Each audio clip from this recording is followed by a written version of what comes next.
Hey folks, welcome to the channel. I did it again. Behind me, 1972 Satellite Sebring Plus. Yeah, I couldn't pass it up. So here it is on my trailer in all its rusty glory. Yeah. Here we are. Notice kids, chickens, rust.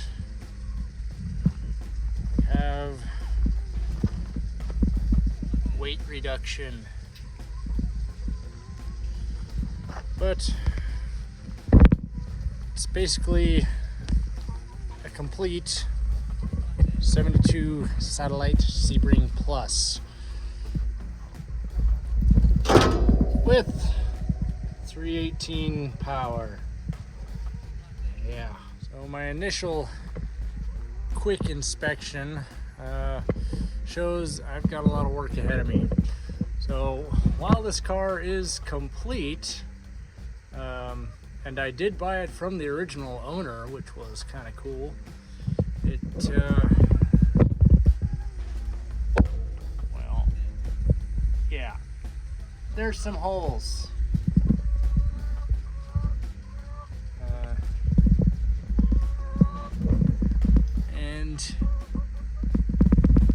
Holes. But interestingly enough, the underside of the car is actually pretty solid. I don't know how, but it is.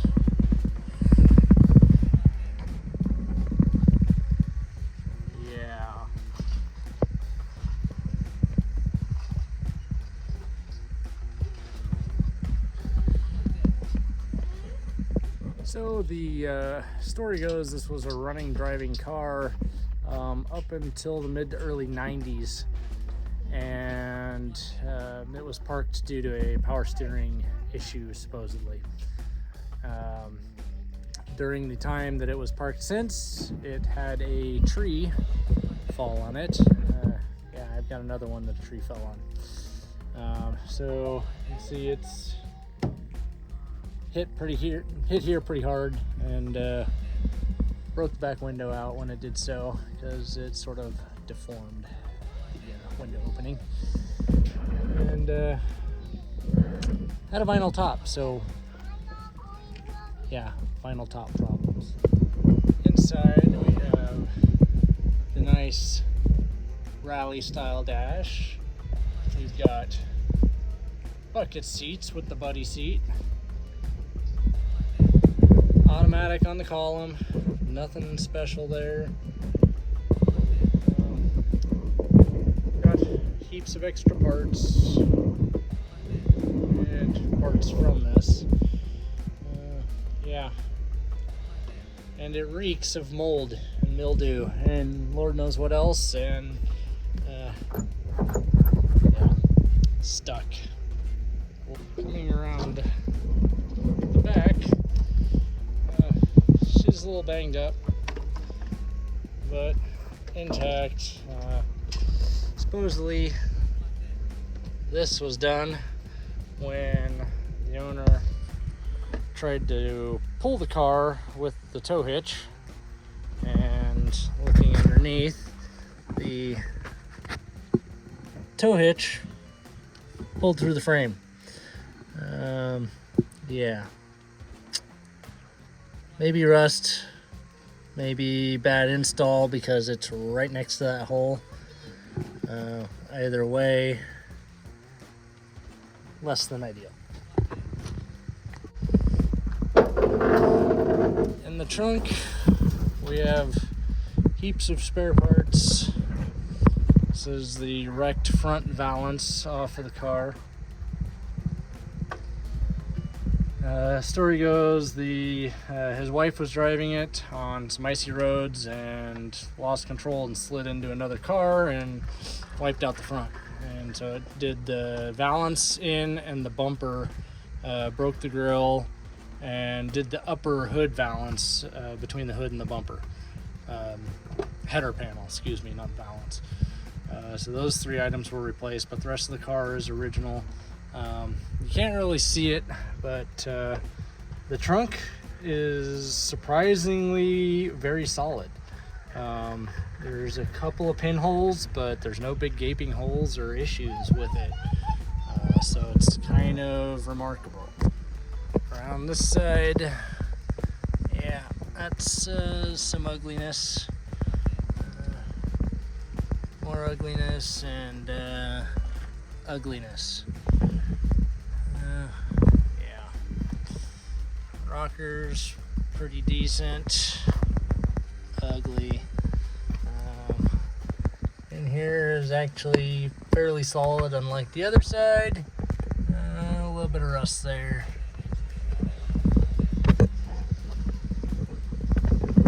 Over here. Of the inside, more parts. Oh yeah, this is a good one. Vinyl top.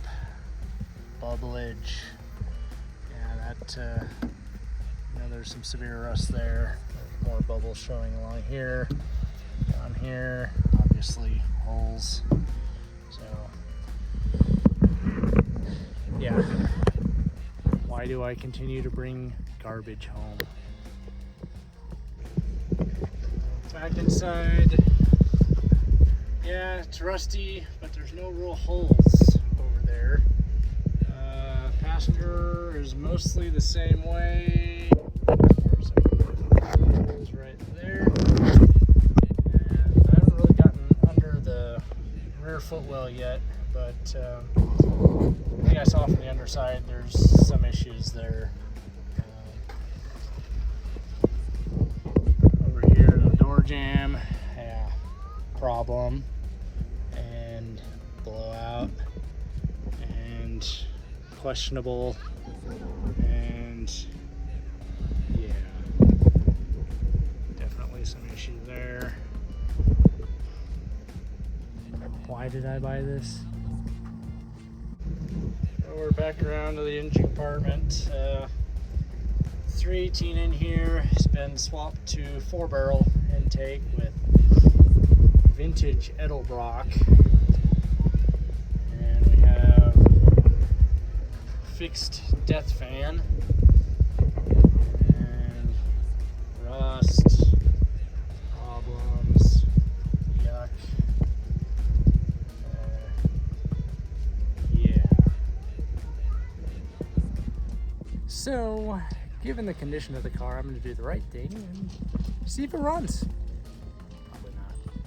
Doubt it turns. Probably frozen.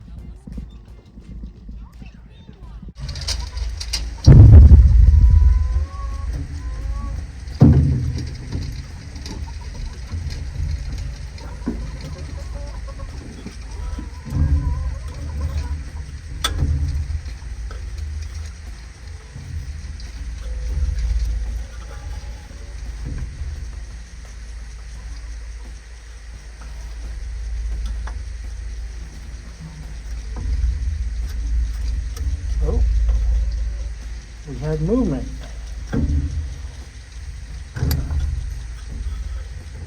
It actually may not be frozen.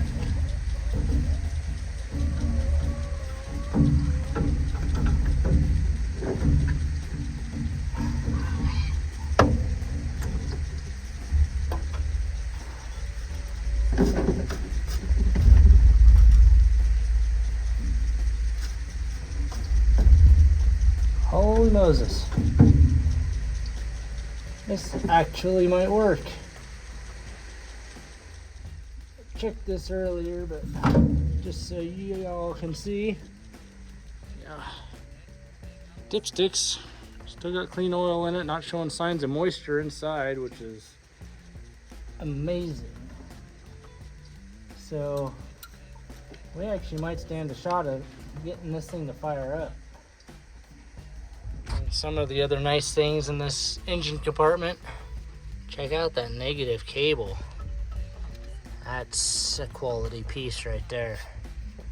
Definitely got signs of rodent activity. Eating the silicone off the spark plug wires. on.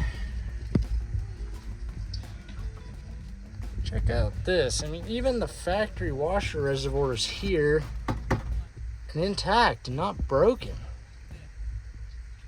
It's amazing.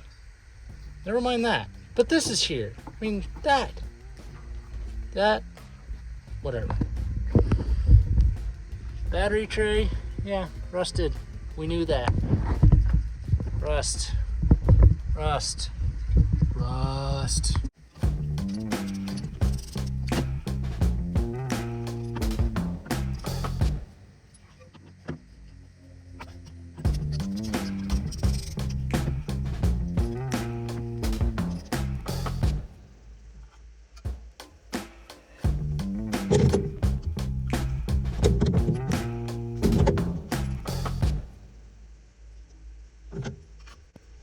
These aren't even tight.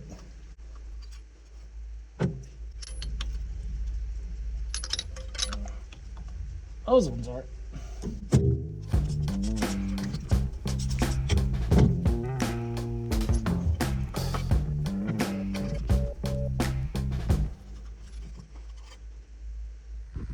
Gonna do a little preventative. In the event that this engine is remotely good, we're gonna throw a little bit of this via this down the spark plug holes. Try to get a little bit of oil up there, since this thing surely hasn't run in the last 20 years, if not almost the last 30.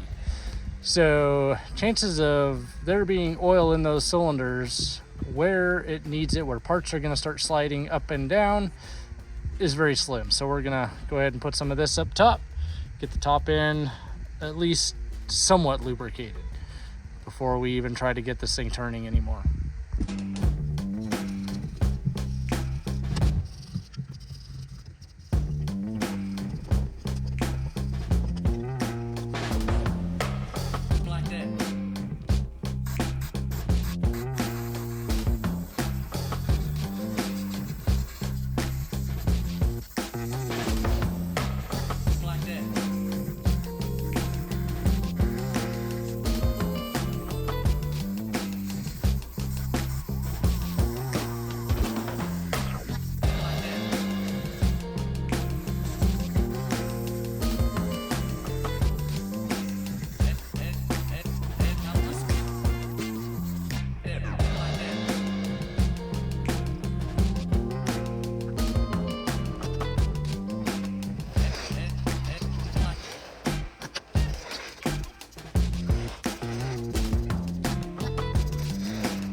I was in for a closer look. So you can see I got the cap and rotor off and points right back there.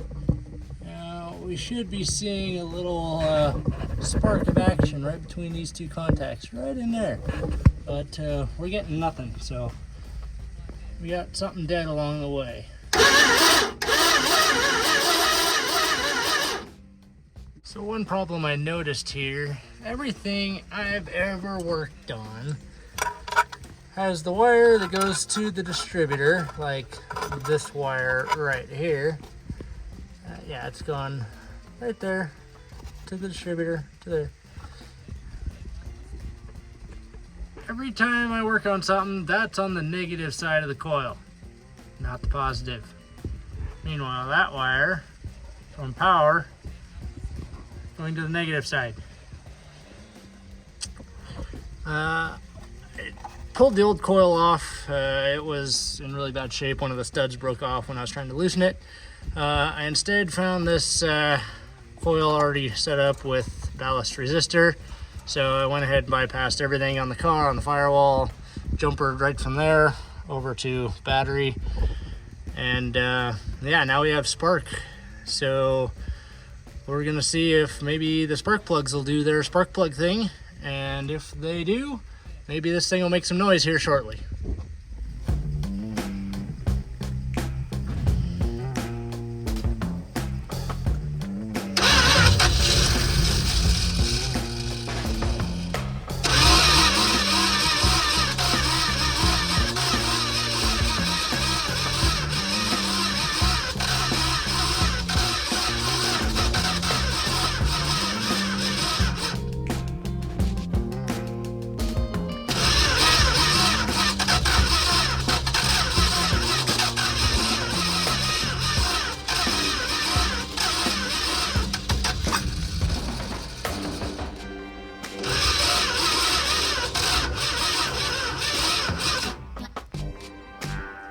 Timing just does not seem quite right.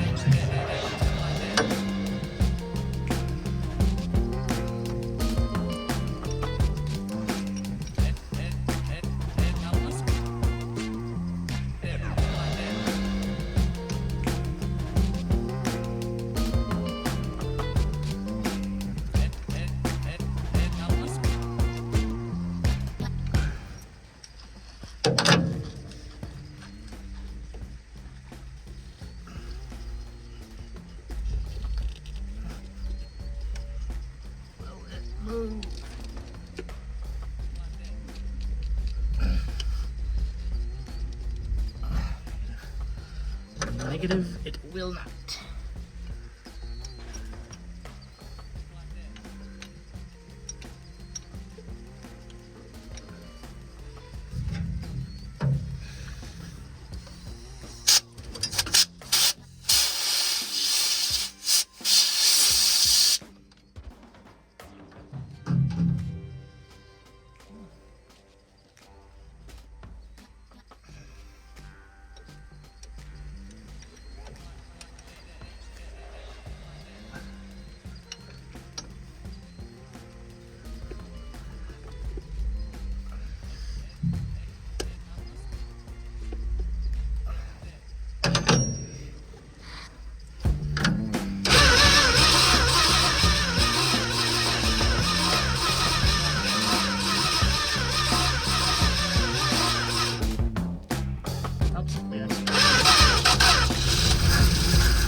think that's as far as we're gonna get.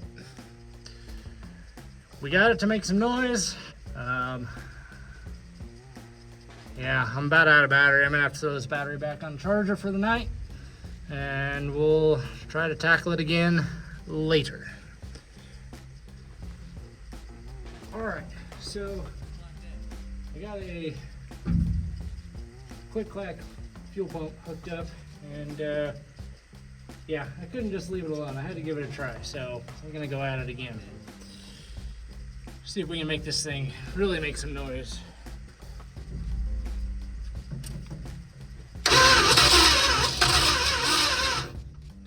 Now, the thing about this is it really helps if I put power to the fuel pump.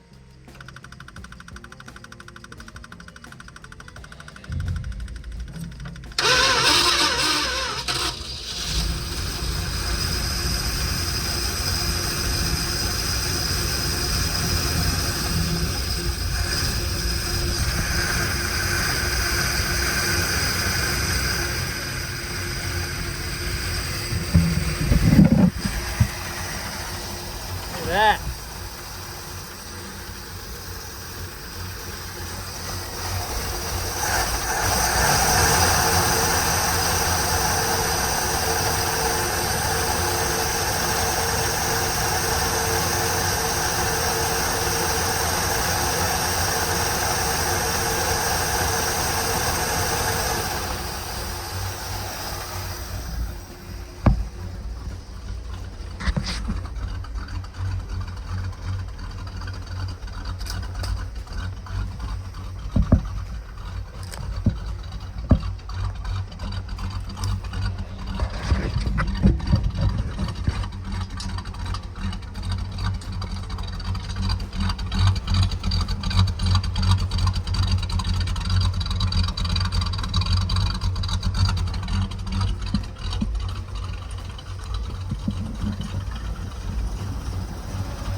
Well, there you have it, ladies and gentlemen.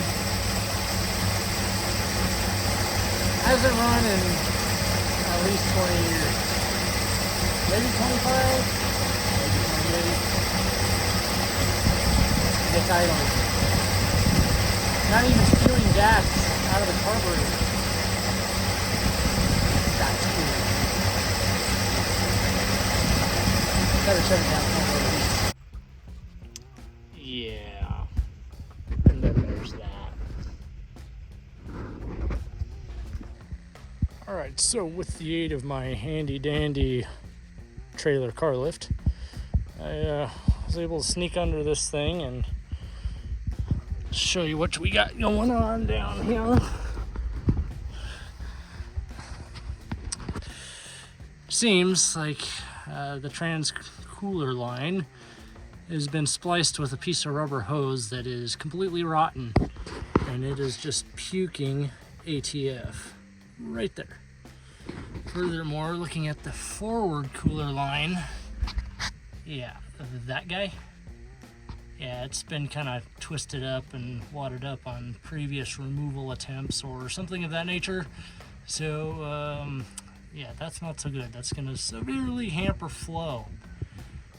So transmission may get a little bit hot, so we may have to do something about that in the future. But if I intend to continue running this thing, much less try to drive it, I gotta replace that piece of hose at least.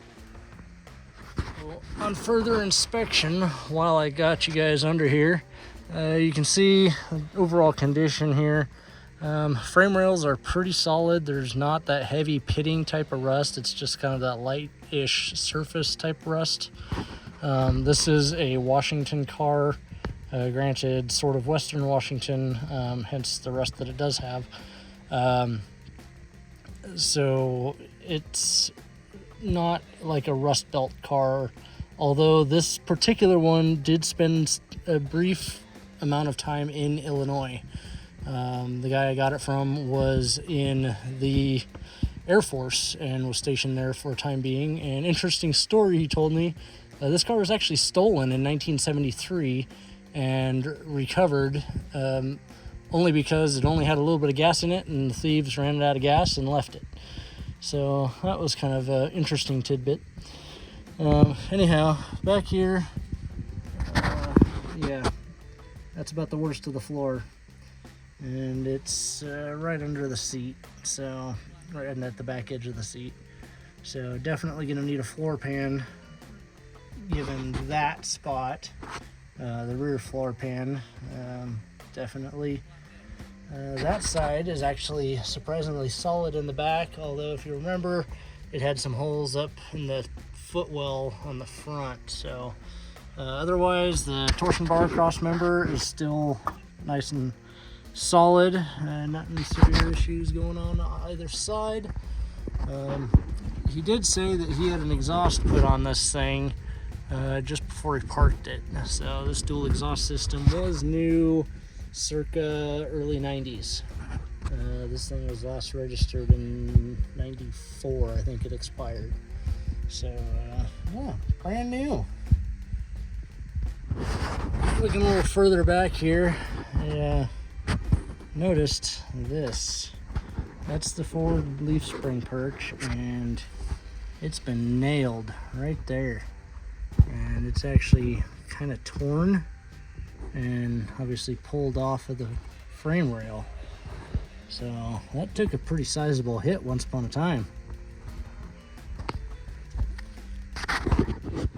So, another interesting tidbit, a little further back here, you'll notice the gas tank is got some pretty sizable dents in it, and that corner is smashed in. You notice right there, there's a bunch of goo smeared on the tank. Story goes, when this guy was based at the Air Force here in Montana at Malmstrom, he was bombing down a gravel road at a fair rate of speed and smashed the gas tank on some rocks or the ground or something of that nature, and borrowed some fuel tank sealant of some nature from the Air Force, and well, sealed that thing back up, and well, that's some good stuff. It's been holding for at least 30 years. Given when he was in the service, I'm going to say it's close to about a 40-year-old repair. Still holding gas. That's some good stuff.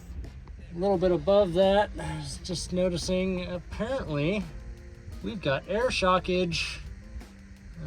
Now we got to trace the lines out and figure out where the filler valve is. Got it? Nope. That's...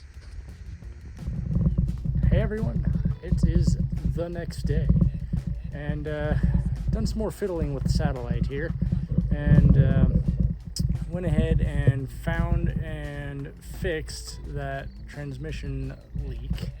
Apparently one of the cooler lines had been twisted off, pinched too far, something of that nature, and was repaired with a piece of rubber tubing, which subsequently rotted. So that is fixed, and went ahead and rigged everything back up with the old, right there, there we go, yeah, the fuel can, and we're gonna try bottle feeding it again, see if we can get it running. I also topped off the right there, radiator, and it was actually holding pressure, so it wasn't that low on coolant. There was coolant in it, which was great. So yeah, that's good and ready to go and seems to be functioning. It's not leaking, so yeah, we'll find out. So yeah, I think we're about ready to see if this thing will actually move. And I know it's not going to stop because that brake pedal is just rock hard. It's not moving. So it's definitely going to need a master cylinder. Who knows after that? So we'll start with master cylinder, but that's later. We don't need brakes. We just want to see if it moves. And if it moves, awesome. Maybe it'll stop with the e-brake. Probably not. Who knows? We'll figure it out when we get there.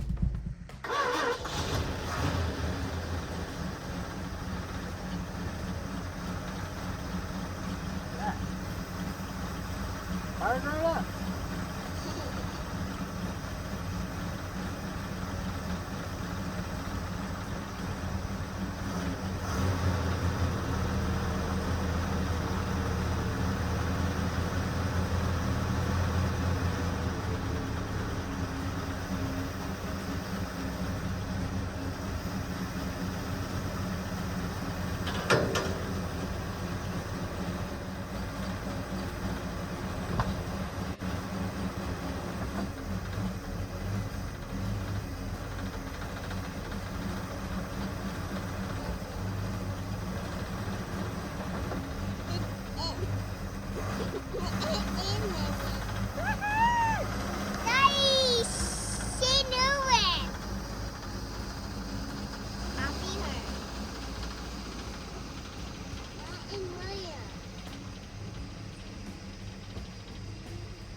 That's it for today, everyone. Thanks for watching.